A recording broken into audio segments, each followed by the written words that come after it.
அனாதைகளின் பொருட்களுக்கு காரிஸ்தராக நீங்கள் இருந்தால் அவர்களுடைய பொருட்களை புத்தி குறைவானவர்களாக அவர்கள் இருந்தால் அவர்களிடம் கொடுத்துவிட வேண்டாம். இன்னும் அவர்களுக்கு அதிலிருந்து உணவளியுங்கள். இன்னும் அனாதை சிறுவர்களை அவர்கள் திருமண வயது அடையும் வரை தொழில் முதலியவற்றில் ஈடுபடுத்தி பழக்கி கல்வியும் கற்பித்து சோதித்து வாருங்கள்.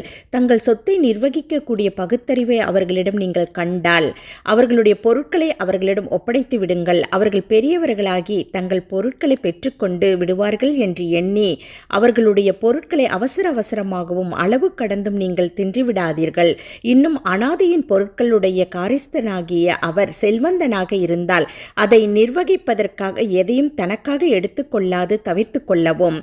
அவர் ஏழையாகவோ இருந்தாலோ நியாயமான அளவு அதிலிருந்து அவரும் புசிக்கவும். மேலும் அவர்களுடைய பொருட்களை நீங்கள் அவர்களிடம் ஒப்படைக்கும் போது அவர்களுக்காக சாட்சிகளை ஏற்படுத்திக் கொள்ளுங்கள். கணக்கெடுப்பதில் அல்லாஹ் போதுமானவன்.